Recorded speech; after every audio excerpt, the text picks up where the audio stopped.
পেলালে নহয় প্ৰকৃত জুবিন অনুৰাগীহে লিখক #জাষ্টিছ ফৰ জুবিন গাৰ্গ জুবিন গাৰ্গৰ চৰিত্ৰ হননৰ কথা বাদ দিয়ক জুবিন গাৰ্গৰ ন্যায় বিচাৰক এবাৰ খং ক্ষোভত এবাৰ বহু কথাই লিখি পেলালে জুবিন গাৰ্গৰ ভগ্নী পামী বৰঠাকুৰে কিহৰ খং এবাৰ জুবিন গাৰ্গৰ ভগ্নী পামী বৰঠাকুৰৰ কাৰ বিৰুদ্ধে ইমান খং উঠিছে পামী বৰঠাকুৰৰ প্ৰায় 90টা দিন অতিক্ৰম কৰিলে অৰ্থাৎ 3টা মাহ অতিক্ৰম কৰিলে জুবিনবিহীনভাৱে আৰু এই 3 মাহেই জুবিন গাৰ্গৰ ন্যায় বিচাৰি সামাজিক মাধ্যমত কোনে লিখিছিল #জাষ্টিছ ফৰ জুবিন গাৰ্গ আৰু আজি জুবিন গাৰ্গক লৈ কোনে ৰাজনীতি কৰিছে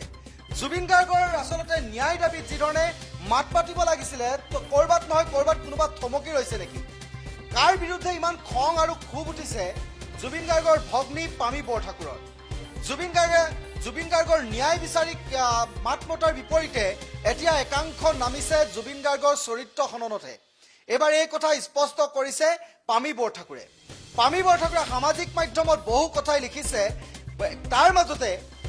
তেওঁ নিজে স্পষ্টকৈ কৈছে সংযমী হৈছো দুৰ্বল নহয় সংযমী হৈ আছো কিন্তু দুৰ্বল নহয় পামী বৰঠাকুৰে লিখিছে যেতিয়া পামী বৰঠাকুৰে জুবিন গাৰ্গক চিতাত উঠাই যেতিয়া জুই লগাইছিল সেই সময়ত পামী বৰঠাকুৰ কেনেধৰণৰ আছিল আৰু আজি পামী বৰঠাকুৰ কেনেকুৱা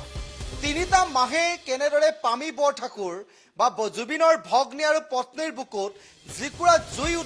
জ্বলি আছে সেই জুই উত্তাপ সকলোৱে নুবুজিব বুলি এতিয়া পামী বৰঠাকুৰে ক্ষোভ প্ৰকাশ কৰিছে জুবিন গাৰ্গক লৈ বিভিন্ন সময়ত দেখা গৈছে যে বহুতে ৰাজনীতিকৰণ কৰিছে বহুতে ৰাজনীতিৰ এটা নতুন ৰং অনাৰ চেষ্টা কৰিছে আৰু তাক লৈ এতিয়া ক্ষোভিত হৈ পৰিছে পামী বৰঠাকুৰে সামাজিক মাধ্যমত লিখিছে তেওঁ কৈছে কেইটামান গুৰুত্বপূৰ্ণ কথা কৈ থলো এই কথাখিনি লিখিবলৈ বাধ্য হৈছো কাৰণ জুবিন গাৰ্গৰ চৰিত্ৰ হনন আৰু গৰিমা গাৰ্গৰ নিন্দাই চৰম সীমা পাইছেগৈ এবাৰ গৰিমা গাৰ্গৰ আসলতে চৰিত্ৰটো হাত দিয়া বুলি ইতিমধ্যে অভিযোগ আনিছে যাৰ ফলত গৰিমা গাৰ্গ বাৰে বাৰে অসুস্থ হৈ পৰিছে বুলিও এবাৰ সামাজিক মাধ্যমত এই কথা জনালে পামী বৰঠাকুৰে আমাৰ যুঁজ হৈছে ন্যায়ৰ যুঁজ জুবিন গাৰ্গৰ বা ন্যায়ৰ বাবে যুঁজ কৰিবলৈ কৈছে পৰ চৰ্চা আৰু নিন্দাই ন্যায় নিদিয়ে বুলি এবাৰ সামাজিক মাধ্যমতে ক্ষোভ প্ৰকাশ কৰিছে জুবিন ভগ্নী পামী বৰঠাকুৰে মই স্ক্ৰীনশ্বটকেইটা দেখাবলৈ চেষ্টা কৰিম কেনেদৰে লিখিছে সামাজিক মাধ্যমত কি লিখিছে কেনেধৰণে জুবিন গাৰ্গৰ ন্যায় বিচাৰি বা পামী বৰঠাকুৰে লিখিবলৈ বাধ্য হৈছে কেনেধৰণে গৰিমা গাৰ্গৰ ওপৰত যি ধৰণৰ এটা অপবাদ জাপি দিয়াৰ চেষ্টা কৰিছে এই কথাবোৰ লিখিছে গৰিমা গাৰ্গে চাৰ্জশ্বিটখনক লৈ সন্তুষ্ট হৈছো বুলি কেতিয়াও কোৱা নাছিল জুবিন গাৰ্গে কৈছিল যে গৰিমা গাৰ্গে জুবিন গাৰ্গৰ হত্যা গোচৰত যি অভিযুক্তৰ বিৰুদ্ধে যিকেইটা ধাৰা লগোৱা হৈছে সেই ধাৰাকেইটাক লৈহে সন্তুষ্ট বুলি মন্তব্য কৰিছিল বুলিও তেওঁ লিখিছে আৰু তাকে লৈ একাংশই অপবাদ দিছে গৰিমা গাৰ্গ আৰু জুবিন গাৰ্গৰ যি চৰিত্ৰ হননৰ চেষ্টা চলাইছে তাক লৈ এতিয়া গৰিমা গাৰ্গ আৰু কেনেদৰে অসুস্থ হৈ পৰিছে আৰু পামী বৰঠাকুৰে যিখিনি কথা লিখিছে সেইখিনি সকলোৱে উপলব্ধি কৰা এতিয়া প্ৰয়োজন হৈ পৰিছে তেওঁ নিজেই কৈছে যে আমি এতিয়া ন্যায়ৰ যুঁজত আছো জুবিন গাৰ্গক ন্যায় দিব লাগে অভিযুক্তসকল বা জুবিন গাৰ্গক হত্যা কৰা হত্যাকাৰী কোনো কাৰণতে যাতে বাচি নাযায় তাৰ বাবে যিখিনি হত্যাৰ গোচৰ আৰু ধাৰা সংযোজিত কৰা হৈছিল বা সন্নিৱিষ্ট কৰা হৈছিল এইখিনিক লৈহে মন্তব্য কৰিছিল কেতিয়াও গৰিমা গাৰ্গে কোৱা নাছিল যে চাৰ্জশ্বিটখনক লৈ মই সন্তুষ্ট চাৰ্জশ্বিটখনক লৈ সন্তুষ্ট বুলি গৰিমা গাৰ্গে কোৱা নাছিল যিটো এতিয়া গৰিমা গাৰ্গক লৈ বা জুবিন গাৰ্গৰ চৰিত্ৰ হননক যিধৰণে সাঙুৰি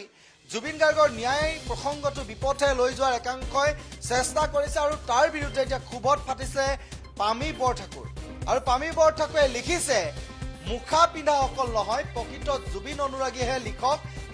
#জাষ্টিছ ফৰ জুবিন গাৰ্গ কাৰণ ইতিমধ্যে দেখা গৈছে ৰাজনীতিৰ ইতিমধ্যে শাসক বিৰোধী বহুতেই জুবিন গাৰ্গৰ প্ৰসংগত বিভিন্ন ধৰণৰ মন্তব্য কৰি আছে আৰু ইতিমধ্যে কৈছে জুবিন গাৰ্গৰ মৃত্যুৰ সৈতে যি ছিংগাপুৰৰ যি পাৰ্টিত থকা ছিংগাপুৰ আছাম এছ'চিয়েশ্যনৰ যিসকলৰ সদস্য নাম সাঙুৰ হৈ পৰিছিল